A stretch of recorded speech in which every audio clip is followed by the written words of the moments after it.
Oh,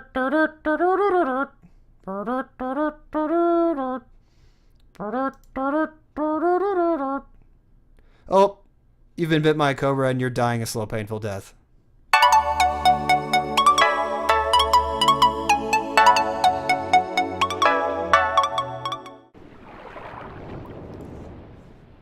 Hey everybody, and welcome back to Take Your Time Gaming.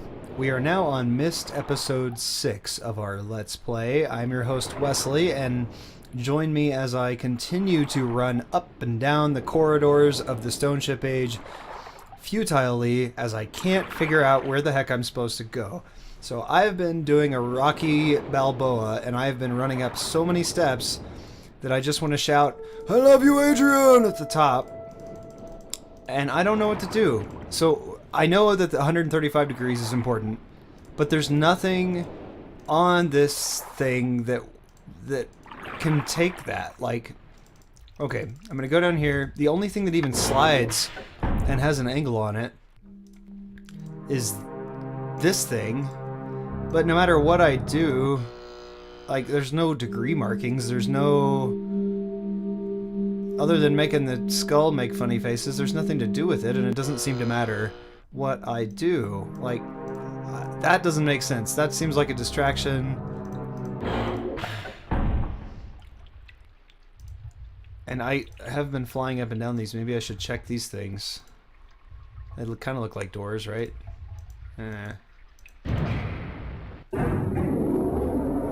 Well, that is dumb. I am dumb. I should have done that a long time ago. Instead, I just fly up and down this hallway thinking, why did they make this thing so long?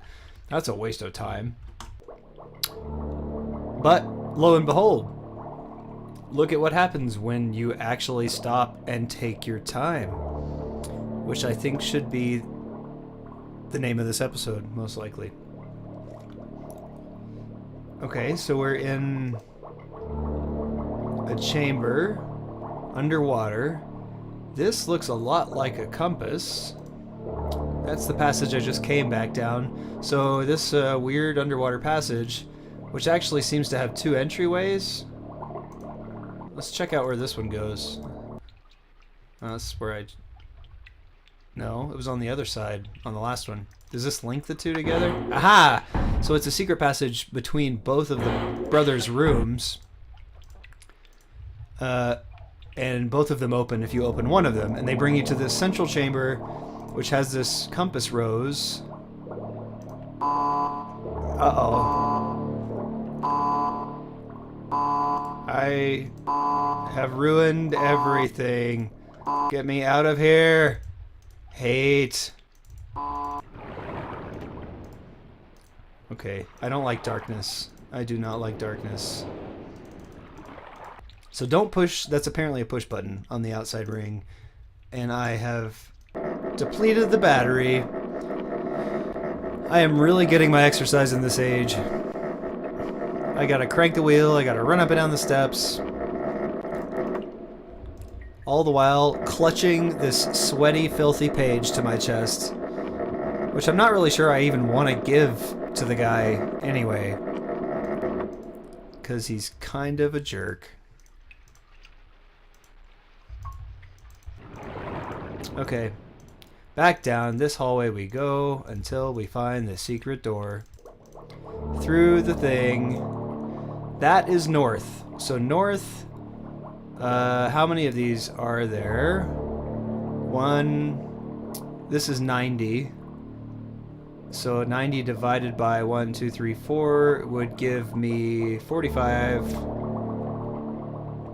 So this is 180. This is 90. 1, 2, 3, 4, 5, 6, 7, 8. 90 divided by 8 is, and my math skills are terrible, 12 and a half. So that's 12 and a half, that's 25. 37 and a half. 50. No, 45. So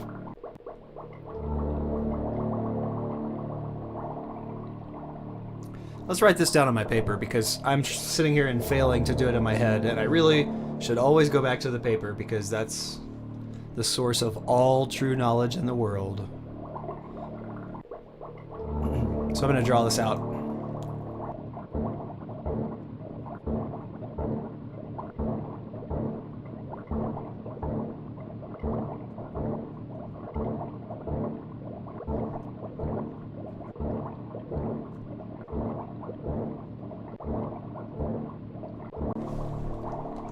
Okay, so our handy dandy wheel here tells us that 135 is the bottom right quadrant at the 45 degree mark, which we really should have known because I don't know why I made this so complicated, but 45 plus 90 is 135 and I probably could have added all those things up. So let's hit that button and see what it do. Well, it looks like it lit up. I now have a nice big submarine light and I'm about to get hit by a torpedo, I'm pretty sure. So let's abandon ship. And I'm amazed my batteries lasted this long after I drew my very terrible thing only to discover that 90 plus 45 is 135 degrees, so sorry for that terrible disappointment, guys. Let's go crank up our Jenny a little bit here. We would not want to be caught. Oh, that was easy. With our pants down or our light off.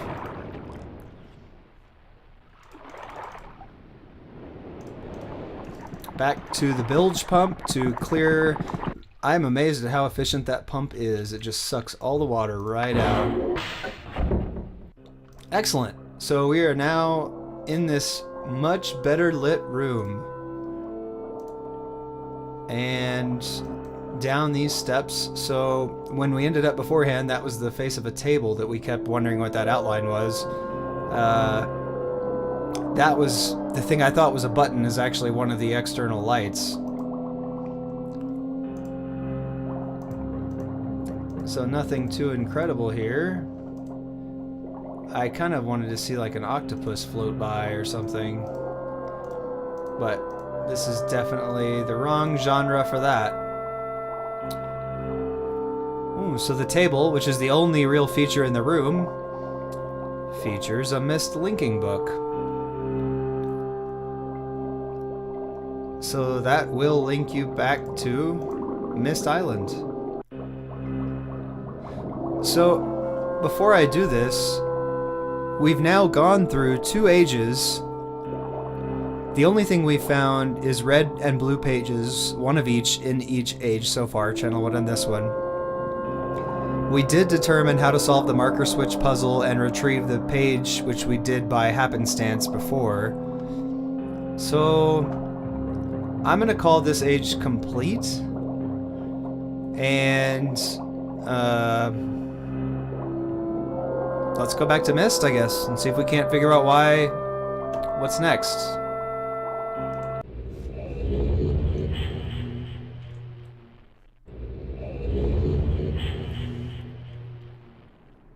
And I'm going to bring another red page to you, because your brother scares me. Have returned. Yes.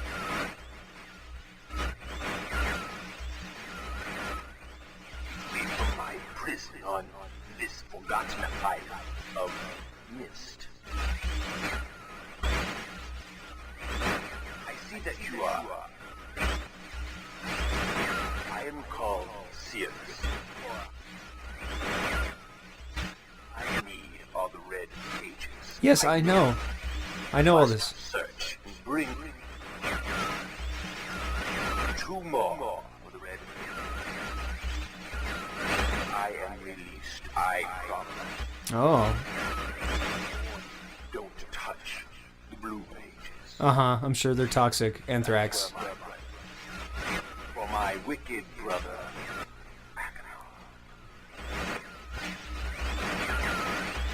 He is a man of distorted mind and senses. He disgusts me. Yeah, but you're more serial killer-like than Akinar is. Akinar is straight up nuts. Not release Akinar. But Thirst for destruction is not you're too calculating. never ending. Bring the red paper. May you please release me from this prison. I promise you will be greatly rewarded. I mean, I can already... Must help me.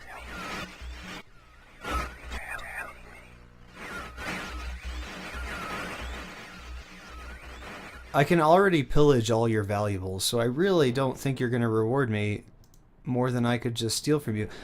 I don't want to release either one of you because, like, I saw the broken chair, I saw the knife. Like, this doesn't seem like a good ending. Where is Atris in all this? I don't know where Atris is. He's the only guy I seem to trust who seems like he's got a brain in his head. Catherine's MIA. I don't think she even exists because we haven't seen any evidence at all that she's a real person. Except, of course, I guess her sons. But maybe Atris is the crazy one. I don't know. So he needs 2 more red pages. There's 2 more linking books on the island. I don't think it's a coincidence that there's 2 more ages. I think those are probably the source of the last 2. But I still am really curious what I'm supposed to do with this mystery page that just hangs out in this alcove doing nothing. Flippity flippity. I can pick it up, but I can't do anything with it. I wish I could read it, but I can't. So I already carried it all the way to Channelwood. I still don't know what the purpose of the Channelwood thingy in there is. And I don't know what I'm supposed to do. Or even if it's a puzzle. Maybe it's not a puzzle. Maybe it's just a distraction that's meant to make things more difficult. But in any case, we have another age that we can solve. And once we solve it and find the linking book and know how to get back, that's pretty simple then. So yeah. I guess we're going to go to the mechanical age.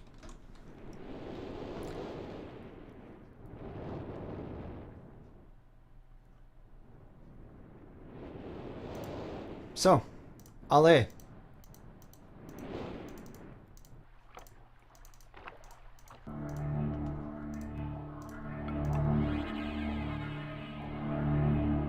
Let's see what this next age has in store.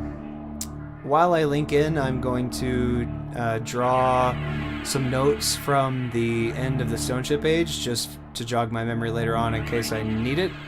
This looks pretty cool though, so let's just jump in and see.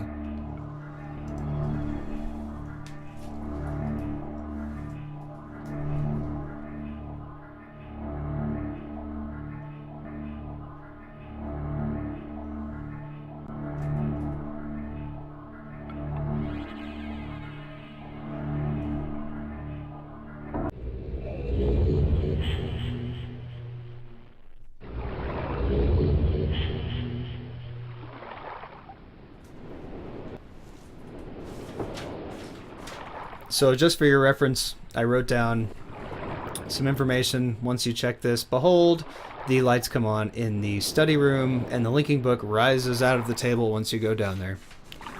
So now we're into the mechanical age, and we're going to spend a little bit of time poking around and see if we can't investigate some goodies down in this new age. Okay, so I have arrived in the mechanical age. I am facing the same type of gear I was just in with the linking book that took me here, but there's no Myst linking book back. There's a panel to my right, which looks like knobs and buttons and gears and levers. Endless ocean behind me, and a far-off island with a wrapping staircase, and then a bunch of scrap gears.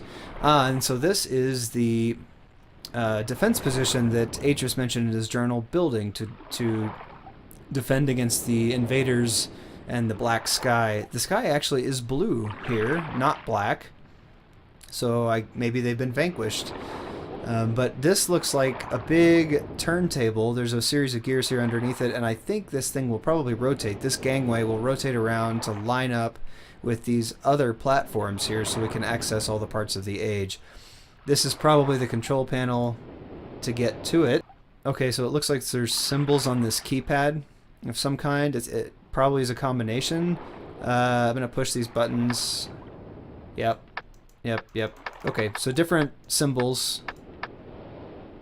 I guess these all look like the same set of symbols. So I'm going to go through, make a little note real quick, and take down what these symbols are, because I'm sure that we will find some kind of reference to these later in this age.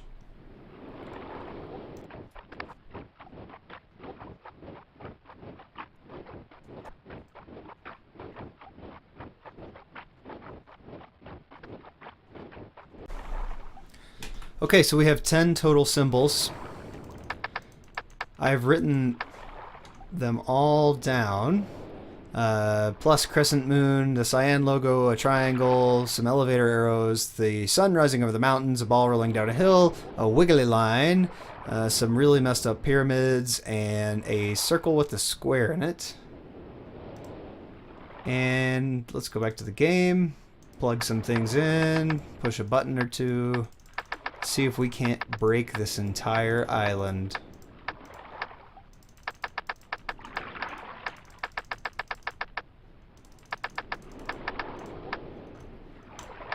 Push the big button, big red button, do nada. But that's okay, because we already have access to this gangway. There's no other place to go here, so let's sidle on up to this interesting geometric hut. Whoever did the rivets on this thing is amazing, because that is so many rivets. Diamond plate. That is some sweet looking diamond plate. I bet you could make a heck of a toolbox out of that much diamond plate. Okay, so we're coming in obliquely here at what looks like a square shape. So the hallways are square around what is probably a central room. I'm going to kind of go around. Hopefully I won't get too lost. Oh, okay. This is... I'm sitting in Atrus's creepy-ass throne. He's got some katanas on the wall. Is that a sloth's head? It's like a gorilla's head or something strange. A big dragonfly with the crossed swords. Some torture devices, maces, implements of war, I suppose. I do remember this being a very... this age they discussed the invaders, so perhaps it's not just a torture chamber.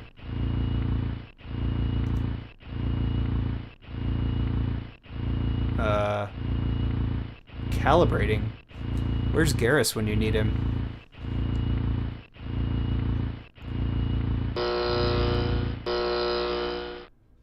I don't know what I just did. I'm gonna come back to that, because I was telling you about this room. So the throne part is kind of creepy, because that does look like a pole where you'd chain your enemies and torture them to death.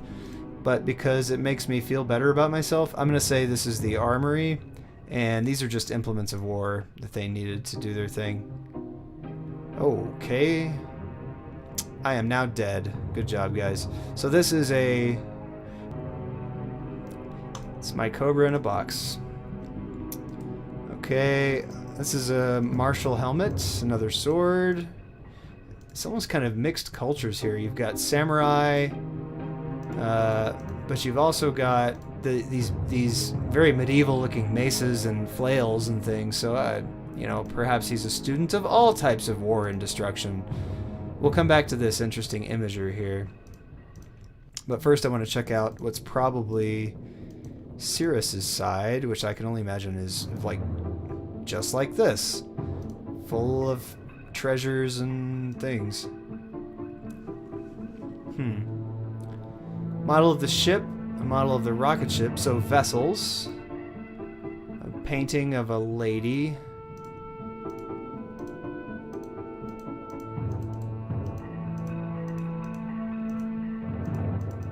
A non-functional scale model of all of the puzzles. So yellow, green, red. The clock tower. Interestingly, a different design though. It's not the same design as the one on Myst Island. A telescope that goes nowhere. So these are all...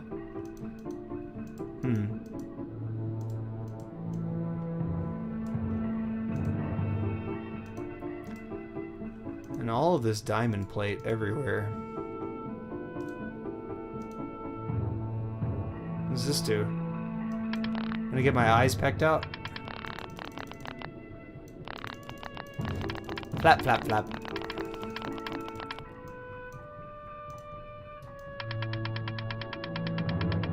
Wonder if I just spin it enough if his head pops off. It's kind of cute.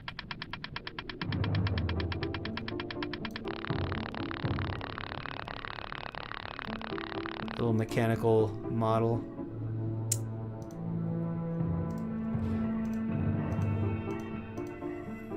Interesting.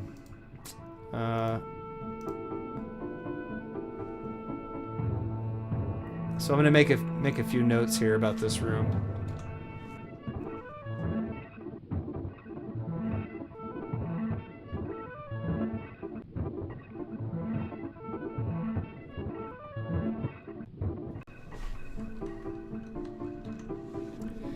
Okay, I've noted here's our entry point into this this big fortress building. The museum on this corner, the Room of Pain, I've called it, on the other side. We haven't gone all the way around yet, so I don't know what's on the other side.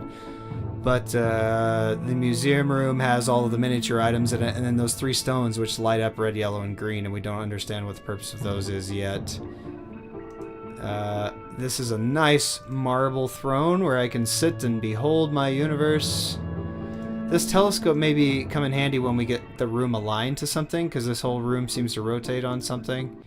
I can click these, but it doesn't do anything.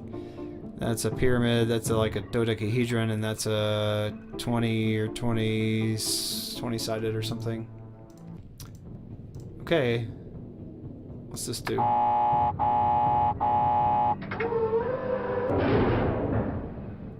Release the hounds! Definitely hounds down there. It's always hounds. Okay, so we're in the drive room. I'm gonna call this the drive room because it looks like it drives stuff. I just make these names up off the cuff. It's amazing how many people come up with the same names for Myst rooms, like the Parthenon and the dentist chair. Having talked to other people on forums and everything else, there kind of develops a similar vocabulary. If you were ever on the Ubisoft forums around the time of Myst 3 Exile, you may have actually encountered me because I did post regularly there around the time that Myst 3 Exile came out. So, fun fact. Ka-chink. Okay, so the gears rotated. This looks like there's an inner and an outer gear or shaft. I'm guessing that has to be aligned somehow. So it's aligned, whatever that means. Push it a little bit further.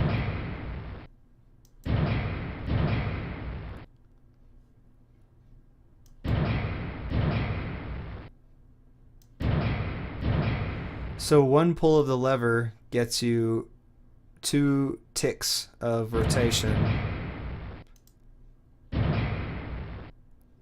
Except for that one, which was only 1. Okay, so as long as you hold it, you just get more and more rotations. So that's aligned, so presumably that's a good thing. Either that, or I'm about to fire the death laser at my own face and I just don't know it. But let's leave that there. And see... Okay, we've been in that room. This is the Room of Pain. So that's all there is. Let's see what the telescope sees, if there's any change. Nope. Let's go back to the Room of Pain and play with that simulator. very loud.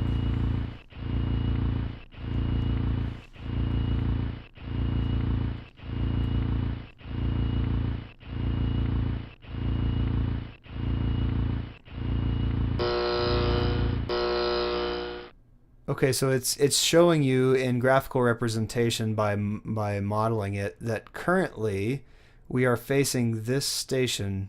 We're aligned to this station. Given how that previous drive room rotated, this makes sense because I went in there and told it to go down. But what if? Why are you playing a bongo?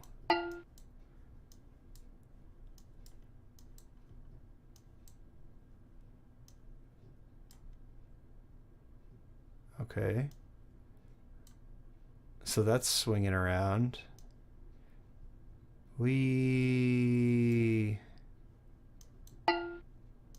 Patink. What does this do? Let's play some more. Okay, so this is like neutral. That's the sound it makes going into neutral. Because then no matter how much you give it gas, it doesn't spin the building. So there's some kind of neutral setting. And then you put it in gear. And it says, okay, I'm ready to go. And then when you give it some gas, it starts to spin. And then you gotta slow it. Well, it's like a slider kind of thing.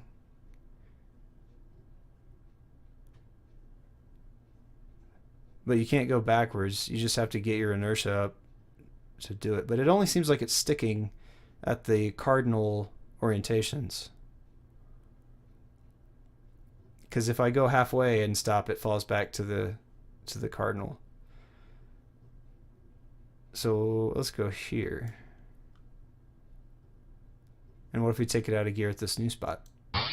Whoa, springy sound. Got to put it back in gear. Push it up to the next one. Glass bink. Sound codes, interesting. I guess that makes sense. This game is no foreigner to sound-based things. What is that, a chitter? I don't know what I'd call that. Let's go around, take some notes, write it all down. You know, standard stuff.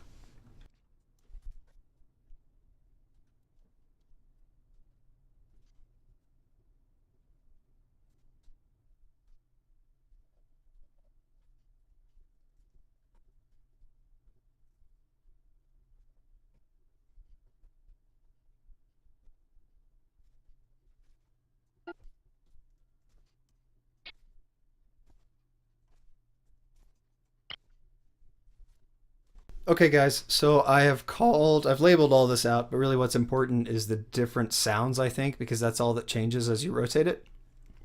So I've called the bottom one here cowbell, which sounds like this. So that's, I've got a fever, and the only prescription is more cowbell. The next one I have called Spring Fizz. That's my descriptor. I know that's awful, but this is what that sounds like. So it's like a spring that had a really bad day and just went fizz spring kaplow. That's like a bunch of comic book panels all then rolled into one. So the upper direction I have called glass plink, which is pretty straightforward. Sounds like you plinked a glass. And then the final leftmost marker direction I have called a trill, and then card flips, because it sounds like you're flipping a deck of cards, like you're shuffling or flipping through the deck, but also with a little bit of a trill attached to it. So I don't really know what that is. Sounds like a video game sound. But that's all this machine seems to do. I can make it angry by clicking on it, but that's it. It's just telling me stuff that doesn't matter. So I did already rotate this building when I lined up the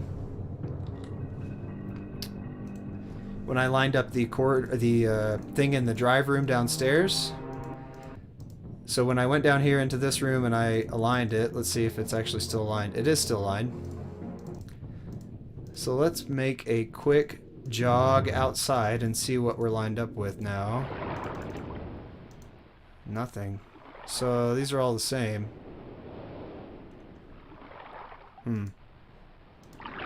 It has not rotated.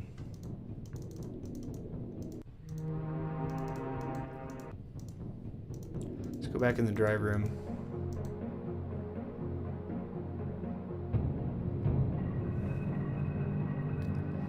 So that symbol